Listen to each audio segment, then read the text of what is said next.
আমার ভাইকে রিমান্ডে এক এক করে 3বার 4বার নেওয়ার পরে 12 দিনকে রিমান্ড ডাকছে, কিন্তু আমার ভাইয়ের কাছ থেকে কোনো তথ্য যখন না পাইছে, ওর মুখে কালো কাপড় দিয়ে সাদা কাগজে টিপসও নিছে না কি নিছে ও নিজেও জানে না।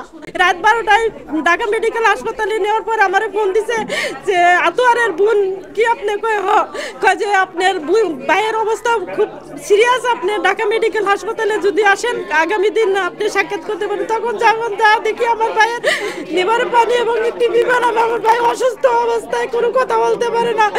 Double million offer Walton fridge কিনে পেতে পারেন 20 লক্ষ টাকা, রয়েছে কোটি কোটি টাকার নিশ্চিত উপহার। তখন আমাদের নিজেদের যা কিছু ছিল তাই সব শেষ করে আমার ভাইকে ট্রিটমেন্ট দিছি, যাতে আমার ভাইটা দুনিয়ার বার হচ্ছে। আমাদের মুখের দিকে তাকা, আমার ভাই কোনো কথা বলতে পারলো, আর মুখের দিকে তাকাই এমন স্বৈরাচার সরকারের পড়ছে। কোনো আমার ভাইটাকে একটু সরকারের থেকে কোনো সহযোগিতা করে নাই চিকিৎসার ব্যাপারে।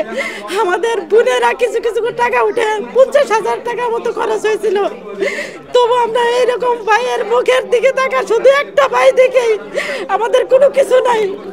যে আদরের ভাই ছিল আমাদের, সেই ভাই এখন নিঃস্ব জেলখানায় বন্ধ অবস্থায়। কারণ সৈনিক ছিল, মাত্র চাকরি 3 বছর হয়েছিল, ট্রেনিং সহকারে 3 বছর চাকরি হয়েছিল।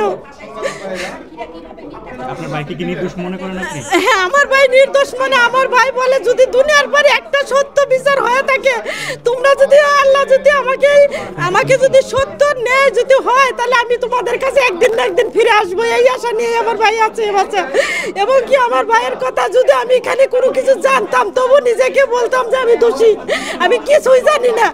কারণ যখন এই পিলখানায় এই হয়, তখন ও যখন খাবারের গুদানে মানে বন্দি ছিল, মানে ভয়ে লুকা ছিল, আমারে বন্দিছে। আমি কি করবো এখন?